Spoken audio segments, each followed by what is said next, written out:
தாவேக்காலேருந்து ஒரு முக்கியமான பிரமுகர் வந்து டிஎம்கேக்கு போயிருக்கிறாங்க. அதனால் வந்து தாவேக்காவுக்கு எவ்வளோ பெரிய இழப்பு இருக்குது, டிஎம்கேக்கு இதனால் என்ன ஒரு பெனிஃபிட்டு அப்படின்னு தான் நம்ம பேச போகிறோம். இப்படி தான் எல்லாம் பேசிக்கிட்டு இருக்கிறாங்க.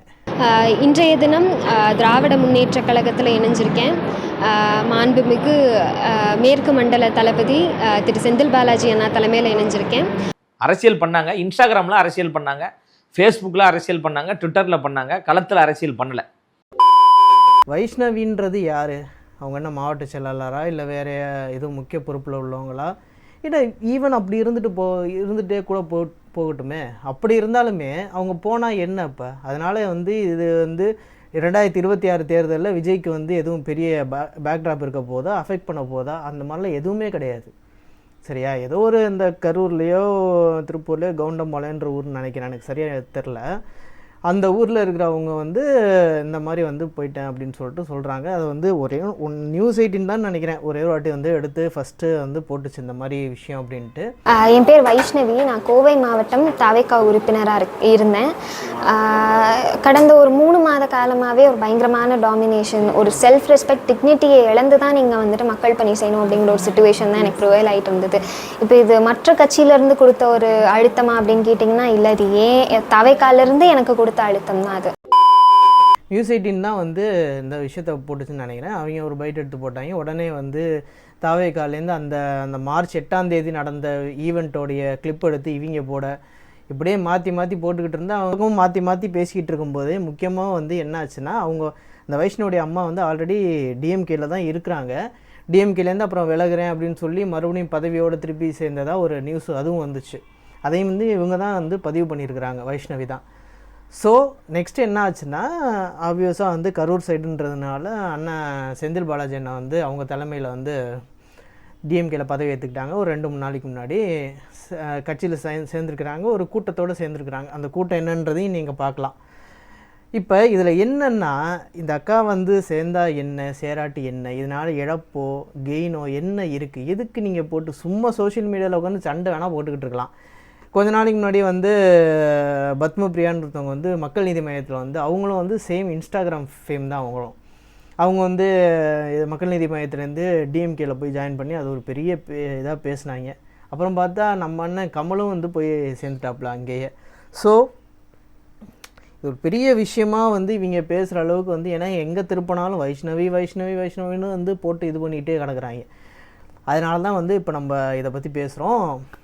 ரெண்டாவது, ஒரு கட்சியிலேருந்து இன்னொரு கட்சிக்கு போகிறது, புதுசாக வந்தவங்க வந்து இது பண்ணுறதுன்றதெல்லாம் ரொம்ப சகஜமான ஒரு விஷயம். ப்ளஸ் இப்போ என்னென்னா, பழம்பெருமை வந்த கட்சி, அதில் ஆல்ரெடி அரசியலே இருந்தவங்களுக்கு தெரியும் அந்த எப்போ நம்மளுக்கான இது கிடைக்கும், எப்போ வந்து ஒரு ரெகக்னிஷன் கிடைக்கும், என்ன நடக்குன்றது புரிதல் இருக்கும்.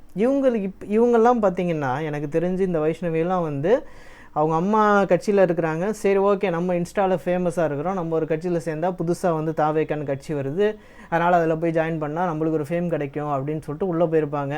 அங்கே கட்சியில் வந்து பல ப்ரோட்டோகால்ஸ்லாம் இருக்கும், அதுக்கேற்ற மாதிரி நடந்திருப்பாங்க, அதுக்கேற்ற மாதிரியான ஒரு விஷயங்கள்லாம் இருக்கும். சரிங்களா? அது வந்து இவங்களுக்கு டக்குன்னு உடனே ஃபேமஸ் ஆகிருக்கணும், உடனே பதவியில் போயிடணும், உடனே மாவட்ட செயலாளராகணும், உடனே சிஎம் ஆகணுன்ற மாதிரி பிளானில் இருப்பாங்க இவ்வளோ இருக்குது. அதனால் என்னடா நான் எவ்வளோ பெரிய ஆள், என்னையை கூட்டின்னு வந்து இப்படி உட்கார வச்சுட்டு வெயிலில் நிற்க வைக்கிறீங்க வேறு அப்படின்னு சொல்லிட்டு காண்டாகி போயிட்டாங்க. இப்போ திமுகவில் போனாலும் ஒன்றும் பெருசாக இதாக போகிறது கிடையாது, அது வேறு விஷயம்.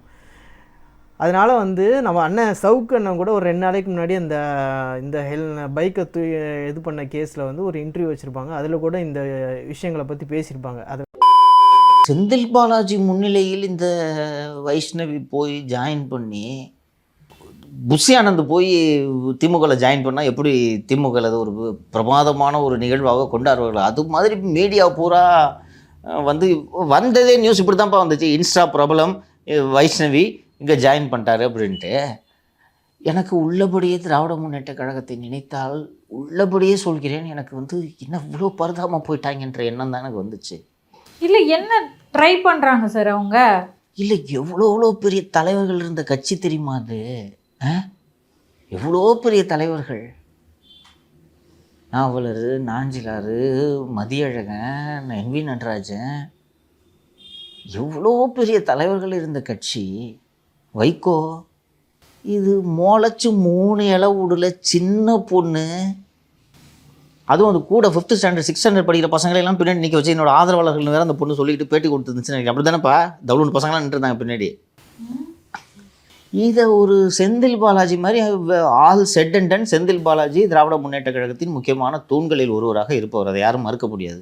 ஏன்னா கட்சி தலைமையை அவரை வந்து கொங்கு பகுதியை நீங்கள் பார்த்துங்கன்னு கொடுத்துருக்குன்னா அவரு போய் பார்க்குற வேலையை பாரு. அதிமுகலேருந்து ஒரு மாவட்ட செயலாளரையோ இல்லை தாவேக்கலேருந்து ஒரு பெரிய ஆளையோ யாரோ பிரித்து கூட்டு வந்தாங்கன்னா அது கொண்டாடப்படக்கூடியது, ஒரு சாமர்த்தியம். பாரியா செந்தில் பாலாஜி தூக்கின்னு வந்துட்டார் என்று சொல்லலாம். இது யார்? இது ஒரு வேலைக்கு ஒரு பேச்சு பேசிட்டு இருக்குது, இன்ஸ்டாவில் பிரபலமாக இருக்கிறதுனால தத்துவ மேதை சாக்ரட்டிஸ் என்ற நினைப்பு இவர்களுக்கெல்லாம் வந்து விடுகிறது என்று எனக்கு தோன்றுகிறது. இப்போ இவர் சொல்கிற மாதிரி தான் டிஎம்கேன்றது ரொம்ப எவ்வளோ பழம்பெருமை வாய்ந்த ஒரு கட்சி. அதில் வந்து எவ்வளோ பெரிய லீடர்ஸ் இருக்கிறாங்க, எவ்வளோ பேர் வந்து புலமை வாய்ந்தவங்க நிறைய பேர் இருக்காங்க. அண்ணன் ஆராசா இருக்கிறாரு, கனிமொழி அக்கா இருக்கிறாங்க. இவங்க வந்து எவ்வளோ இன்டலெக்சுவலான பீப்புள்ஸ் இவங்கெல்லாம் இருக்கிறாங்க. இந்த வைஷ்ணவி பொண்ணு போய் டிஎம்கேல சேர்ந்துருச்சுன்னு சொல்லிட்டு இவ்வளோ பேச்சுகள் பேசுகிறதுக்கான அவசியம் என்ன இருக்குது? சும்மா ஒரு இன்ஸ்டா ஃபேமுக்காகவே எல்லாம் பேசிகிட்டு இருக்காங்க. அதை வந்து ஒரு பொருட்டாக நம்ம எடுத்துக்க வேண்டாம். இதை தவிர பல விஷயங்கள் இருக்குன்றதை நான் சொல்லுவேன். இதுக்கெல்லாம் இவ்வளோ பேச்சு பேசுனீங்கன்னா எங்கள் அண்ணன் ஒருத்தர் இருக்கார்ரா, எங்கள் அண்ணன் வந்து ஆளுங்களை ரெடி பண்ணி அவர் வந்து இவங்களாவது ஏர்லி ஸ்டேஜ்லேயே போகிறாங்க. எங்கள் அண்ணன்லாம் வந்து 4-5 வருஷம் கட்சியில் இருந்து நல்ல பேர் வாங்கின ஆளையெல்லாம் அமுச்சு விட்டுக்கிறாப்புல. அண்ணன் சீமானை பற்றி தான் சொல்கிறேன். அண்ணன் சீமான் கட்சியிலேருந்து எத்தனையோ பெரிய அவர் ராஜீவ்காந்தி இருக்கிறார். ராஜீவ்காந்தி இப்போ டிஎம்கேல அவ்வளோ முக்கியமான ஒரு ஆளாக இருக்கிறாரு. அண்ணன் கல்யாண சுந்தரனா இருக்கிறாங்க, அவங்க ஏடிஎம்கேல இருக்கிறாங்க. அண்ணன் சீமான்லாம் அதை பற்றி கவலைப்படுறதே கிடையாது. போறியா போ, வாயா வா, அவ்வளோதான் மேட்ரு அப்படின்ற மாதிரி அவர் இருக்கிறாரு. ஸோ இது எல்லாமே வந்து நம்ம அண்ணன்ட்டேருந்து கற்றுக்கணும் அப்படின்னு நான் நினைக்கிறேன். அதே மாதிரி தாவேகா தம்பிகளும் வந்து நாம் தமிழர் கட்சியிலேருந்து பார்த்து கற்றுங்கய்யா. ஒரு உருப்படி போனால் அதை எப்படி டீல் பண்ணணும் அப்படின்றத அவங்க நல்லா பண்ணுவாங்க. ப்ளஸ் வந்து இது வந்து ஒரு பேசு பொருளாக மட்டுமே தான் இருக்குமே தவிர இதனால் எந்த பிரயோஜனமும் இல்லைன்றது தான் இந்த வீடியோவுடைய நான் சொல்ல விரும்புகிற ஒரு விஷயம். வாய்ப்பில்லை ராஜா, வாய்ப்பில்லை bro, it's very wrong bro, very wrong. ஒன்றும் பண்ண முடியாது.